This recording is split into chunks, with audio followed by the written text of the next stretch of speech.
Guys ಎಲ್ಲರಿಗೂ ನಮಸ್ಕಾರ. ಮತ್ತೊಂದು ಹೊಸ ವ್ಲಾಗ್ಗೆ ಸುಸ್ವಾಗತ. ಸೊ ಇವತ್ತಿನ ವ್ಲಾಗ್ನ ಶುರು ಮಾಡ್ತಾ ಇರೋದು ಆಲ್ಮೋಸ್ಟ್ ಮಧ್ಯಾಹ್ನ 12 ಗಂಟೆಗೆ. ಸೊ ಇವತ್ತಿನ ವೀಡಿಯೋದಲ್ಲಿ ಕಾಕ್ಟೈಲ್ಸ್ನ ಮೇಲ್ ಆ್ಯಂಡ್ ಫಿಮೇಲ್ ಯಾವ ಥರ ಕಂಡುಹಿಡಿಯೋದು ಅಂತ ಡೀಟೇಲಾಗಿ ಒಂದು ವೀಡಿಯೋ ಮಾಡಿರಲಿಲ್ಲ. ಸೊ ಈ ವಿಡಿಯೋದಲ್ಲಿ ನಿಮಗೆ ಡೀಟೇಲಾಗಿ ಅದ್ರ ಬಗ್ಗೆ ಕೂಡ ಇರುತ್ತೆ, ಒಂದಷ್ಟು ಪ್ರಶ್ನೆಗಳಿಗೂ ಕೂಡ ಉತ್ತರನ ಕೊಡ್ತೀನಿ. ಬಸ್ಟ್ ಡೀಟೇಲಾಗಿ ಕಾಕ್ಟೈಲ್ಸಲ್ಲಿ ಮೇಲ್ ಆ್ಯಂಡ್ ಫಿಮೇಲ್ ಯಾವ ಥರ ಕಂಡುಹಿಡಿಯೋದು ಅನ್ನೋದನ್ನು ಡೀಟೇಲಾಗಿ ತಿಳ್ಕೊಳ್ಳೋಣ.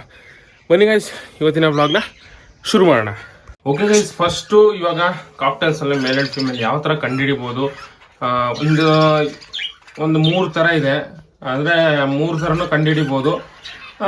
ಯಾವ್ಯಾವ ಥರ ಕಂಡುಹಿಡಿಯೋದು ಅನ್ನೋದ್ರ ಬಗ್ಗೆ ಎಲ್ಲ ಡೀಟೇಲ್ ಆಗಿ ತಿಳ್ಕೊಳ್ಳೋಣ.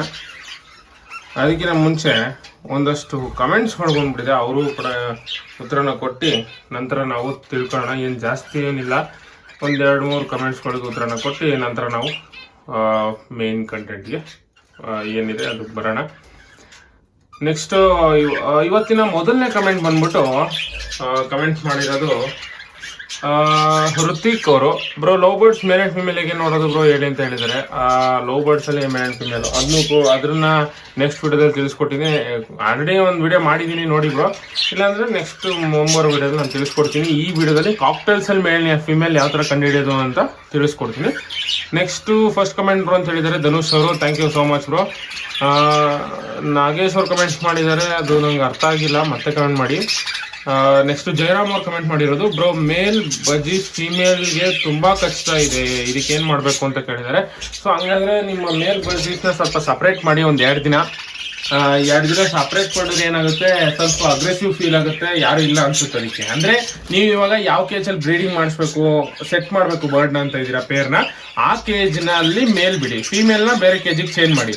ಅವಾಗ ಏನಾಗುತ್ತೆ, ಆ ಬರ್ಡ್ಗಳು ಆರಾಮಾಗಿ ಸಪ್ರೇಟ್ ಆಗಿ ಇದ್ದಾಗ ಸ್ವಲ್ಪ ಅಗ್ರೆಸಿವ್ ಫೀಲ್ ಆಗಿ ನೀವು ಮತ್ತೆ ದೂರ ಮಾಡ್ಬಿಡ್ತೀರ ಅಂದ್ಬಿಟ್ಟು ಮತ್ತೆ ಬಿಟ್ಟಾಗ ಕಚ್ಚಾಡಲ್ಲ, ಸೈಲೆಂಟ್ ಆಗಿರ್ತವೆ. ಸೊ ಆ ಥರನ ಕೂಡ ನೀವು ಮಾಡ್ಬೋದು. ಏನಕ್ಕೆ ಕಚ್ಚಾಡ್ತವೆ ಅಂತಂದ್ರೆ ಪೇರ್ ಆಗಿಲ್ಲ ಅಂದ್ರೆ ಕಚ್ಚಾಡ್ತವೆ. ಕೆಲವೊಂದು ಏನಾಗುತ್ತೆ ಪೇರ್ ಆಗಿ ಮರಿ ಮಾಡಿದ್ರು ಕಚ್ಚಾಡ್ತಾ ಇರ್ತವೆ. ಯಾಕೆಂದ್ರೆ ಮೇಲಿಗೆ ಸ್ವಲ್ಪ ಅಗ್ರೆಸಿವ್ ಜಾಸ್ತಿ ಇರುತ್ತೆ, ಅಂದ್ರೆ ಬ್ರೀಡಿಂಗ್ ಮಾಡೋದಕ್ಕೆ. ಸೊ ಹಂಗಾಗಿ ಫೀಮೇಲ್ನ ಪೇರ್ ಮಾಡ್ಕೊಳಕ್ಕೋಸ್ಕರ ಕಚ್ಚುತ್ತೆ ಒಂದೊಂದು ಟೈಮ್ ಏನಾಗುತ್ತೆ, ಮೇಲ್ಗೆ ಇಷ್ಟ ಇರಲ್ಲ, ಸೆಟ್ ಆಗಿರಲ್ಲ, ನಿಮ್ಮ ಮನೆಗೆ ಅಡ್ಜಸ್ಟ್ ಆಗಿರಲ್ಲ, ಆ ಟೈಮಲ್ಲಿ ಕೂಡ ಕಚ್ಚುತ್ತೆ. ಸೊ ಅದು ನೀವು ನೋಡ್ಕೊಬೇಕಾಗುತ್ತೆ ಯಾವ ಥರ ಅಂತ. ನೀವು ಅಬ್ಸರ್ವ್ ಮಾಡಿ, ಅದು ಫಿಮೇಲ್ಗೆ ಯಾಕೆ ಕಚ್ತಾ ಇದೆ ಅಂತ, ಹತ್ರಕ್ಕೋದೆ ಕಚ್ತಾ ಇದೆಯಾ, ಹೆಂಗೆ ಏನು ಅಂತ. ಸೊ ನೀವು ಮೇಲ್ನ ಸಪ್ರೇಟ್ ಮಾಡಿ ಆಮೇಲೆ ಬಿಡಿ. ಹಂಗೂ ಕಚ್ತಾನೇ ಇದೆ, ತುಂಬಾ ಬ್ಲಡ್ ಎಲ್ಲ ಬರೋ ಥರ ಕಚ್ತಾ ಇದೆ ಅಂತಂದ್ರೆ ದಯವಿಟ್ಟು ನೀವು ಆ ಮೇಲ್ನ ಚೇಂಜ್ ಮಾಡ್ಬಿಡಿ, ಎಕ್ಸ್ಚೇಂಜ್ ಮಾಡಿ ಅಂಗಡಿ ಕೊಟ್ಬಿಟ್ಟು. ಸೊ ಇವತ್ತಿನ ಟಾಪಿಕ್ಗೆ ಬರೋಣ. ಫಸ್ಟು ಮೇಲ್ ಮತ್ತು ಫಿಮೇಲ್ ಯಾವ ಥರ ಕಾಕ್ಟೈಲ್ಸಲ್ಲಿ ತಿಳ್ಕೊಬೋದು, ಒಂದು 4 ಥರ ತಿಳ್ಕೊಬೋದು. ಅದನ್ನು ನಾನು ನಿಮಗೆ ಹೇಳ್ತೀನಿ. 3 ಥರ ಅಂತ ಹೇಳಿದೆ, ಬಟ್ ಇನ್ನೂ ಒಂದು ಥರ ಐತೆ, ಅದೊಂದು ಮರ್ತೋಗ್ಬಿಟ್ಟಿದ್ದೀನಿ. ಅದು ಎಲ್ಲ ಬಡಲು 3 ಥರ ಎಲ್ಲ ಬಡಲು ತಿಳ್ಕೊಬೋದು. ಇನ್ನೊಂದು ಥರ ಇದೆಯಲ್ಲ, ಅದು ಒಂದೇ ಥರ ಮ್ಯೂಟೇಷನಲ್ಲಿ ತಿಳ್ಕೊಳಕ್ಕಾಗೋದು, ಯಾಕೆಂದರೆ ಒಂದೊಂದು ಮ್ಯೂಟೇಷನಲ್ಲಿ ಒಂದೊಂದು ಥರ ಇರುತ್ತೆ. ಸೊ ಇವಾಗ ನನ್ನ ಮುಂದೆ ಏನು ನೋಡ್ತಾ ಇದ್ದೀರಾ, ಇದು ಬಂದ್ಬಿಟ್ಟು ನಿಮಗೆ ಲುಟಿನೋ ಸೀರೀಸಲ್ಲಿ ಬರುತ್ತೆ, ಅಂದರೆ ಲುಟಿನೋ ಕಾಕ್ಟೈಲ್ ಸೀರೀಸಲ್ಲಿ ಬರುತ್ತೆ. ಇದು ಲುಟಿನೋ ಸಿನಿಮನ್ ಪರ್ಲು, ಅದು ಲುಟಿನೋ ಸಿನಿಮನ್ ಪರ್ಲ್ ಮೇಲ್ ಅದು. ಸೊ ಆ ಮೇಲ್ ಬಂದ್ಬಿಟ್ಟು ರೇರ್ ಅದು. ಸೊ ಆ ಥರ ಏನಾಗುತ್ತೆ, ಇವಾಗ ಪರ್ಲಲ್ಲಿ ಈಗ ಏನು ನೋಡ್ತಾ ಇದ್ದೀರಾ, ಇದು ಪರ್ಲು, ಇದು ಫೀಮೇಲ್. ಇದು ಈ ಥರ ಇದು ಮರಿ ಇದ್ದಾಗ ಏನಾಗುತ್ತೆ, 2 ಒಂದೇ ಥರ ಇರ್ತವೆ, ಇದೇ ಥರನೇ ಮಾರ್ಕಿಂಗ್ ಎಲ್ಲ ಇರುತ್ತೆ ಯಾವುದಕ್ಕೆ, ಮೇಲ್ಗೆ. ಆದರೆ ದೊಡ್ಡದಾಗ್ತಾ ಮೇಲ್ಗೆ ಆ ಮಾರ್ಕಿಂಗ್ ಎಲ್ಲ ಕಳ್ಕೊಂಡ್ಬಿಡುತ್ತೆ. ಈಗ ಏನು ಇದ್ರ ಮೇಲೆ ಬಾಡಿ ಮೇಲೆ ಏನು ಮಾರ್ಕ್ ನೋಡ್ತಾ ಇದ್ದೀರಾ ಇಲ್ಲಿ, ಆ ಥರ ನೋಡಿ ಮಾರ್ಕ್ ನೋಡ್ತಾ ಇರಲ್ಲ, ಆ ಥರ ಮಾರ್ಕ್ ಕಾಣಲ್ಲ ಯಾವುದಕ್ಕೆ, ಮೇಲ್ಗೆ. ಆ ಮೇಲು ಕಳ್ಕೊಂಡ್ಬಿಡುತ್ತೆ ಇದನ್ನ ಮಾರ್ಕಿಂಗ್ಸ್ನ. ಸೊ ಅದನ್ನ ನೀವು ಮೇಲ್ ಅಂತ ಅಡಲ್ಟ್ ಆಗಿದೆ ಅಂತಲೂ ಕೂಡ ಕಂಡುಹಿಡಿಬೋದು, ಅಡಲ್ಟ್ ಪರ್ಲ್ ಅಂತ. ಸೊ ನೆಕ್ಸ್ಟ್ ಅದರಲ್ಲಿ ಒಂದೊಂದು ಡಾಟ್ ಕಾಣುತ್ತೆ ನಿಮಗೆ, ಅದು ಸ್ವಲ್ಪ ಗಾಬರಿ ಆಗೈತೆ. ಅದ್ರ ಮೇಲೆ ಪ್ಯಾಟ್ರನ್ಸ್ ಇದೆ, 1-2-3 ಪ್ಯಾಟ್ರನ್ ಇರುತ್ತೆ ಅಷ್ಟೇ, ಪರ್ಲು ಥರ ಜಾಸ್ತಿ ಇರಲ್ಲ, ಎಲ್ಲೋ ಇರುತ್ತೆ. ಆ ಕಡೆ ರೈಟ್ ಸೈಡಲ್ಲಿ ನೋಡಿ ಕಾಣ್ತದೆ ನಿಮಗೆ, ಅದು ಕ್ಯಾಮ್ರಲ್ಲಿ ಅದು ಆ ಕಡೆ ಈ ಕಡೆ ಓಡಾಡ್ತಾ ಇದೆ, ಒಂದು ಸ್ವಲ್ಪ ಕಾಣುತ್ತಷ್ಟೇ.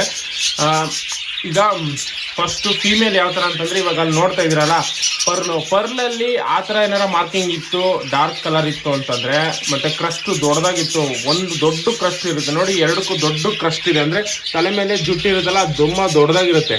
ಆ ದೊಡ್ಡದಾಗಿತ್ತು, ಅಡಲ್ಟ್ ಆಗಿ ಅದು ಅಡಲ್ಟ್ ಆಗಿದೆ, ಮತ್ತು ಆ ಥರ ಪರ್ಲ್ ಇದೆ ಅಂತಂದರೆ 101% ಅದು ಫೀಮೇಲು. ಯಾಕೆಂದರೆ ಪರ್ಲಲ್ಲಿ ಫೀಮೇಲೇ ಬರೋದು ನೋಡಿ, ಇದು ಫೀಮೇಲ್, ಇದು ಪರ್ಲಲ್ಲಿ ಫೀಮೇಲೇ ಬರೋದು.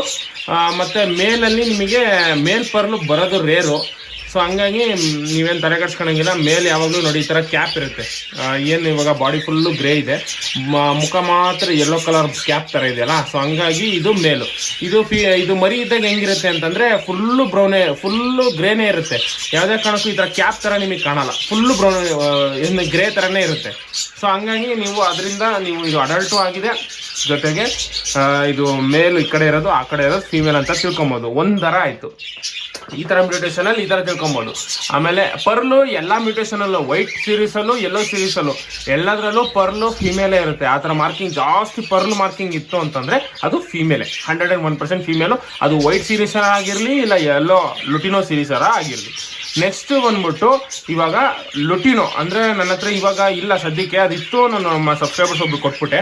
ಸೊ ಆ ಲುಟಿನೋ ಇರುತ್ತಲ್ಲ, ಏನಂತೀವಿ full lutino yellow colour, normal ಆಗಿ ಕಾಕ್ಟೈಲ್ ಯೆಲ್ಲೋ ಕಲರ್ ಸಿಗುತ್ತಲ್ಲ, ಆ ನಾರ್ಮಲ್ ಕಾಕ್ಟೈಲಲ್ಲಿ ಅದು ಆರೆಂಜ್ ಕಲರ್ ಏನು ಕಾಣ್ತಿದೆಯಲ್ಲ ಚೀಕ್ ಹತ್ರ, ಅದು ಡಾರ್ಕ್ ಆಗಿತ್ತು ಅಂತಂದರೆ ಅದು ಮೇಲು, ಲೈಟ್ ಆಗಿತ್ತು ಅಂತಂದರೆ ಅದು ಫೀಮೇಲು.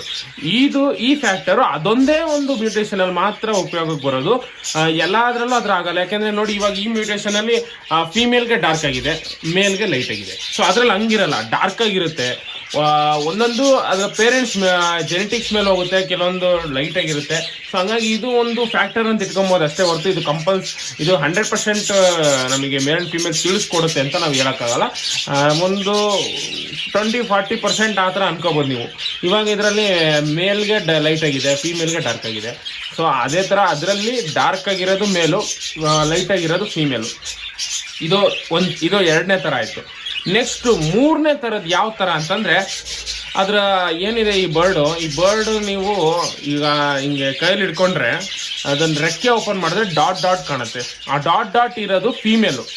ಮೇಲಿಗೆ ಯಾವುದೇ ಕಾರಣಕ್ಕೂ ವಿಂಗ್ಸ್ನ ಓಪನ್ ಮಾಡಿದಾಗ ನಿಮಗೆ ಡಾಟ್ ಕಾಣಲ್ಲ. ಏನೇ ಇದ್ರೂ ಕಾಣೋದು ಫೀಮೇಲ್ಗೆನೆ, ಮೇಲ್ಗೆ ಯಾವುದೇ ರೀತಿಯ ಡಾಟ್ಸ್ ಇರಲ್ಲ. ವಿಂಗ್ಸ್, ಇವಾಗ ಈ ವಿಂಗ್ಸ್ ಇದೆಯಲ್ಲ, ವಿಂಗ್ಸ್ ಈ ಕಡೆ ಈ ಭಾಗ ಇದು ಮೇಲ್ ವಿಂಗ್ಸು, ಮೇಲ್ಗಡೆ ಇರೋ ವಿಂಗ್ಸ್ ಹಿಂಗೆ ಹಾರ್ತಾವಲ್ಲ, ಹಿಂಗೆ ನೀವು ಫುಲ್ ಹಿಂಗೆ ಫ್ಲಾಟ್ ಮಾಡಿದ್ರೆ ಬರ್ಡ್ನ ಈ ಸೈಡ್ ಇರುತ್ತಲ್ಲ, ಇಲ್ಲಿ ಲೈನ್ ಇರುತ್ತಲ್ಲ, ಇಲ್ಲಿ ಡಾಟ್ಸ್ ಇರುತ್ತೆ. ಆ ಡಾಟ್ಸು ಇದ್ದರೆ ಅದು ಫೀಮೇಲು, ಡಾಟ್ಸ್ ಇಲ್ಲ ಫುಲ್ ಕ್ಲಿಯರ್ ಇದೆ ಅಂತಂದರೆ ಅದು ಮೇಲು. ಸೊ ಅದೊಂದು ಫ್ಯಾಕ್ಟರು. ಆ ಥರ ಒಂದು ನೀವು ಫೈಂಡ್ ಔಟ್ ಮಾಡ್ಕೊಬೋದು. ಅದರಲ್ಲಿ ಆರಾಮಾಗಿ ಗೊತ್ತಾಗ್ಬಿಡುತ್ತೆ ನೀವು. ಆದರೆ ಇದು ಒಂದು 80%ವರೆಗೂ ನಿಮಗೆ ಅಕ್ಯುರೇಸಿ ಕೊಟ್ಬಿಡುತ್ತೆ ಮೇಲ್ ಆ್ಯಂಡ್ ಫೀಮೇಲ್ ಯಾವುದು ಅಂತ. ಯಾಕೆಂದರೆ ಮೇಲಿಗೆ ಯಾವುದೇ ಕಾರಣಕ್ಕೂ ಡಾಟ್ಸ್ ಇರಲ್ಲ, ಫೀಮೇಲ್ಗೆ ಡಾಟ್ಸ್ ಇರುತ್ತೆ ವಿಂಗ್ಸಲ್ಲಿ. ವಿಂಗ್ಸ್ ಕೆಳಭಾಗದಲ್ಲಿ ನಿಮಗೆ ಡಾಟ್ಸ್ ಇರುತ್ತೆ. ಮತ್ತು ಇನ್ನು ನೆಕ್ಸ್ಟು ಒಂದು ಮೆಥಡಿಗೆ ಹೋಗೋದಾದರೆ ಅದರ ಪೆಲ್ವಿಕ್ ಬೋನ್ನ ಚೆಕ್ ಮಾಡೋದು. ಅಂದರೆ ಅದು ಮೋಷನ್ ಹೋಗೋ ಜಾಗದಂತ್ರ ಒಂದು ಪಿನ್ ಇರುತ್ತೆ. ಆ ಪಿನ್ನು ಎರಡು ಈ ಥರ ಜಾಯಿಂಟ್ ಆಗಿತ್ತು ಅಂತಂದರೆ, ನೀವು ಹಿಂಗೆ ಮುಟ್ಟದಾಗ 2 ಪಿನ್ ಸಿಕ್ತು ಅಂತಂದರೆ ಇದು ಮೇಲು.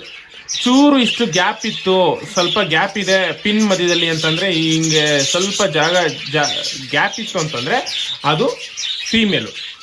ಈ ಥರ ತಿಳ್ಕೊಬೋದು. ಪಿನ್ನು ಎರಡು ಕೂಡ ಹಿಂಗೆ ಫುಲ್ಲು ಸ್ಟಿಫ್ ಆಗಿತ್ತು ಅಂತಂದರೆ 2 ಪಿನ್ ಥರ ಸಿಗುತ್ತೆ. ಅಂದರೆ 2 ಮೂಳೆ, ಒಂದು ಬೋನ್ ಸಿಗುತ್ತೆ ನಿಮಗೆ, ಪೆಲ್ವಿಕ್ ಬೋನ್ ಅಂತೀವಿ ಅದನ್ನು. 2 ಬೋನ್ ಸಿಗುತ್ತೆ. ಆ 2 ಬೋನ್ ಈ ಥರ ಜಾಯಿಂಟ್ ಆಗಿತ್ತು ಅಂತಂದರೆ ಮೇಲು. ಚೂರು ಗ್ಯಾಪ್ ಇತ್ತು ಬೋನ್ ಮಧ್ಯದಲ್ಲಿ ಅಂತಂದರೆ ಅದು ಫೀಮೇಲು. ಈ ಥರ ಕೂಡ ಇದು ಒಂದು 85 to 90%ವರೆಗೂ ನೀವು ತಿಳ್ಕೊಂಬಿಡ್ಬೋದು ಮೇಲ ಫೀಮೇಲ ಅಂತ. ನೆಕ್ಸ್ಟು ಕೊನೆಯದಾಗಿ 100% ನೀವು ಯಾವ ಥರ ತಿಳ್ಕೊಂಡು ಅಂತಂದರೆ ಅದಕ್ಕೆ DNA ಮಾಡಿಸೋದು. DNA ಹೇಗೆ ಮಾಡಿಸ್ತೀರಾ ಅಂತಂದರೆ, ಅದರ ಬರ್ಡ್ ಚೆಸ್ಟ್ ಭಾಗ ಇರುತ್ತಲ್ಲ, ಚೆಸ್ಟ್ ಭಾಗದಲ್ಲಿ 8 ಇಂದ 10 ಫೆದರ್ಸು, ಜೋರಾಗಿ ಕೇಳಬಾರ್ದು, ಸ್ವಲ್ಪ ಲೈಟಾಗಿ 8 ಇಂದ 10 ಫೆದರ್ಸನ್ನ ನೀವು ಚಿಕ್ಕದಾದಂತಹ ಒಂದು ಪ್ಯಾಕೆಟಲ್ಲಿ ಹಾಕಿ ನೀವು DNA ಸೆಂಟರಿಗೆ ಕೊಟ್ಟರೆ ಒಂದು 2 ಡೇಸಲ್ಲಿ ಅವ್ರು ನಿಮಗೆ ರಿಸಲ್ಟ್ನ ಹೇಳ್ತಾರೆ ಮೇಲ ಫೀಮೇಲ ಅಂತ.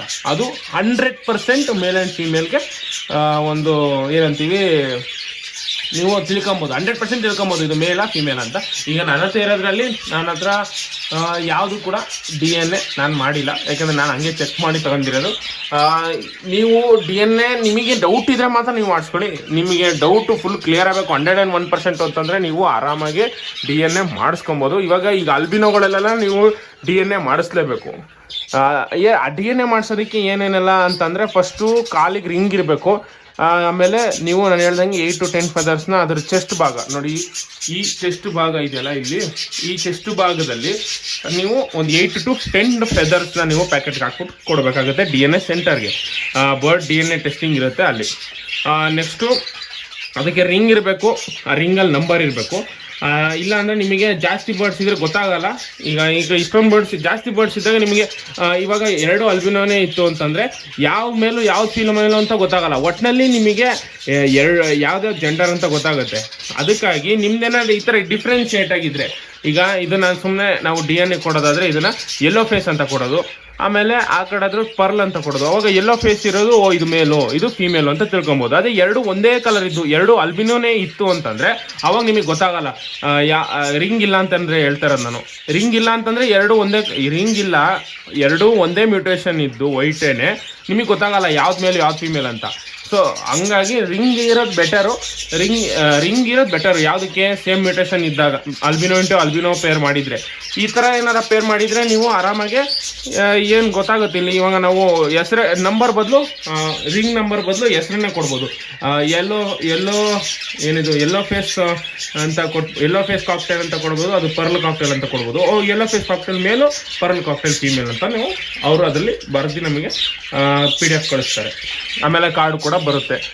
ಸೊ ಅದರಿಂದ ನಾವು ಆರಾಮಾಗಿ 100% ಮೇಲಾ ಫೀಮೇಲಾ ಕಾಕ್ಟೇಲಲ್ಲಿ ಅಂತ ತಿಳಿಸ್ಕೊಬೋದು. ಓಕೆ ಗೈಸ್, ಇದಿಷ್ಟು ನೋಡಿ ಡೀಟೇಲಾಗಿ ಎಕ್ಸ್ಪ್ಲೈನ್ ಮಾಡಿದ್ದೀನಿ. ಇನ್ನೂ ಏನಾರ ಡೌಟ್ಸ್ ಇತ್ತು ಅಂತಂದರೆ ದಯವಿಟ್ಟು ಕಮೆಂಟ್ ಸೆಕ್ಷನಲ್ಲಿ ಕಮೆಂಟ್ ಮಾಡಿ ಅಂತ ಹೇಳ್ತಾ ಇವತ್ತಿನ ವ್ಲಾಗ್ನ ಮುಗಿಸ್ತಾ ಇದ್ದೀನಿ. ಮತ್ತೆ ನಿಮ್ಮ ಮುಂದೆ ಒಂದು ಹೊಸ ವ್ಲಾಗ್ನೊಂದಿಗೆ ಬರ್ತೀನಿ. ಅಲ್ಲಿವರೆಗೂ ಟೇಕ್ ಕೇರ್, ಬಾಯ್ ಬಾಯ್.